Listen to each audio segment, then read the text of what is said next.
Oh yeah. That's awesome. Oh,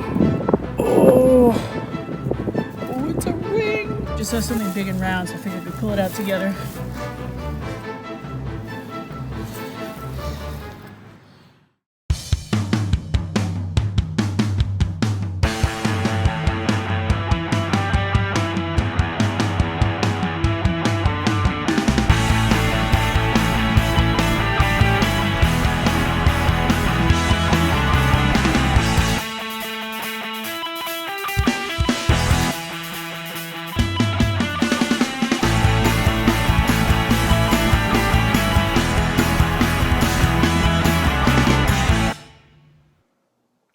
Hey guys, what's going on? It's Stef here, and in today's video, I found something just a little bit different. Let's just say it was not on my bucket list, but I did find a few really good finds before I found this little mystery item of the Macabre. So, how about we just hop into it, and towards the end of the video, you'll see what I'm talking about. Okay, I just got my first target here. It is either a clock gear or a part of a pie crust crimper. I'm not sure. I found one of these before. Nobody ever seems to know exactly what they are. But just to give you an idea, I'm going to be gridding this whole field today, and it goes way further than the eye can see because it actually drops down after there's this little road here. Drops way down for a couple more acres. So I'm going to get as much done today as I can. But I'm just on my first pass, and that's a good target. Rang up a solid 17, and it wasn't that deep. Alrighty. Alright, got a 22 to 24 bouncy, very deep signal right here. And I think it's an Indian, but I'm not sure. So I figured we'd reveal it together. I'm getting closer and closer to live digs, you guys, I promise. Oh yeah. That's awesome. First coin of the day. Alright, let me brush this up a little bit better. I'll get right back to you. I just wanted to reveal it on camera. Discover what it was with you. Alright. Okay, cleaned her up a little bit. It is way too tough to make out the date through my viewfinder, so we're going to live with that for now. You know I'll throw a cleaned up version up on the screen for you. I always do. That's a great sign, though. The day I find an Indian is a great day. Let's keep on digging. Okay, I've got no idea what this is yet, but it was 8 inches down right there. Here comes the wind, and 17 signal. Looks like something brass. Let's see. Oh, it's a ring. Oh my gosh. That is awesome. That is awesome. I love finding these. All right, I'm going to clean this up real quick. Okay, it's a little noisier on the roadside. I apologize, but I was trying to show you that there's still some gold plating left on the inside, but it's drying up too quickly. So you'll have to take my word for it. Generally, these are about late 1800s, somewhere in there. It's just a cheaper way for people to get their wedding bands taken care of. So this would be brass with gold plating that is no longer around. Beautiful personal item. I love these. Alright, next target is a good one. I wish it was complete. You know what that is? I know some of you do. A piece of a really old and big choroidal bell. These would have gone on the reins of horses back in the Colonial era and into the 1800s.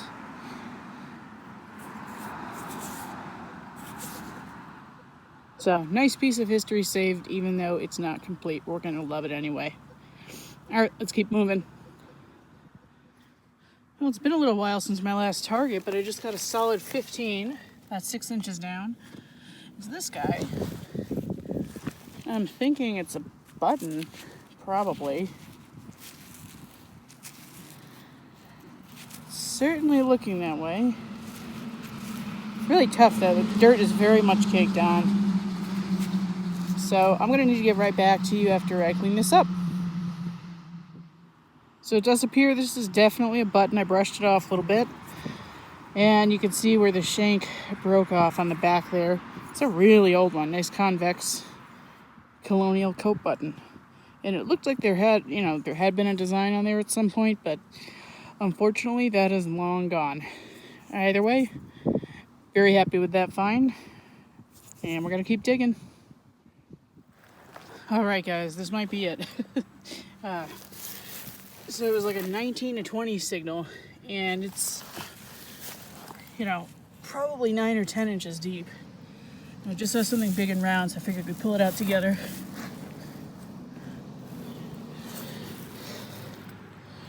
What is this? This doesn't look like a copper to me. Whoa. What is that? You know what? I think that's one of the Colonial bridal boss. Man, it looked like a copper. It's the perfect size. Oh, figures. That's okay, though. That's Colonial. And it was really, really, really deep, so. All right. Well, that was exciting for a minute. Okay. Moving right along. All right. Number one, I know I murdered this plug. Don't do that. Number two, it was like a bouncy 19, 20, 21. Opened it up. It was a really raunchy 38. Thought it was going to be big iron. Part of it is, I think it goes to a dresser or something. This is a Colonial all the way into the mid-1800s, I believe. That's really cool. So much of it is intact. And it's beautiful to boot. All right. Very nice. It's paying dividends today to actually grid an area, which I never tend to do, and I really need to do more often. Okay, let's keep playing. Just a quick second here. That's that big messy plug I just made. And look how nice it is. It took me 2 minutes to do that. 2, guys. So if you're on a permission, respect someone's property, take the 2 minutes to fill in the hole, because otherwise you look like a jerk and it puts a bad name on the hobby. So do the right thing, fill your plugs. Well, it just wouldn't be an episode without one of these. You see it? Oh. Nice big green horse tack buckle. Magnet for those, but I think we all are, because we got to dig them. They sound fantastic on any metal detector. So, great target though. I'm going to close up shop here pretty soon, but we'll try to dig a couple more targets. Alright, this is really cool. I did cheat and look at it first, but I want to pull it out of the hole with you. I think this is a cane topper. I have always wanted one of those.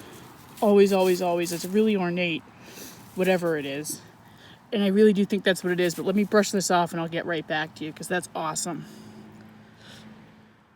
Okay, well, I cleaned this up a little bit, and I swung it back over the machine because I couldn't even remember what number it came up. It came up at 21, which tells me that this is brass. And it does look like there's some plating on there, some silver plating.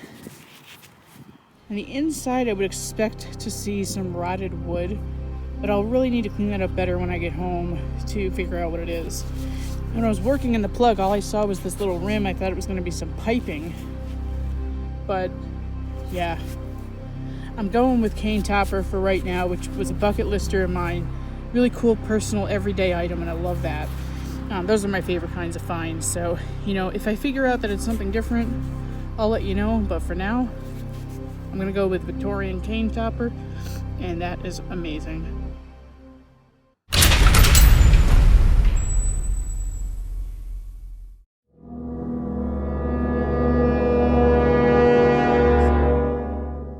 Okay, so number one, that wasn't brass. If it had been brass, it would have rang up a lot higher than that, so that's out. So what is it? It's some kind of pewter mixture of pot metal. So I've got that out of the way. But also, it's definitely not a cane topper. This is not something I've always wanted. This is something I never would have wanted to find. It is, in fact, a Victorian casket handle. Now, how do I know this is a casket handle end? Well, a couple of quick Google searches and a little tip-off from some of my friends who have seen these dug led me exactly to what I found. And I will throw up an example of what it looks like in a catalog right now. You can see exactly how similar that is to what I've found. It's ornate, it is silver plated, and it's a heavy sucker. Now, there's a couple of ways that this could have gotten on my permission owner's property. Number one, she was telling me, because her family's owned this home for about 100 years and she's 80 years old, so she knows exactly what's gone on since about the turn of the century. She said many, many, many years ago, they widened the road, and I was right across the road from a graveyard. So it's possible that some of that dirt with, a casket handle end that could have fallen off was just pushed onto her property, and that's how I found it. Now, possibility number 2 is a little more morbid. It would make me feel really, really bad if this is how it ended up here.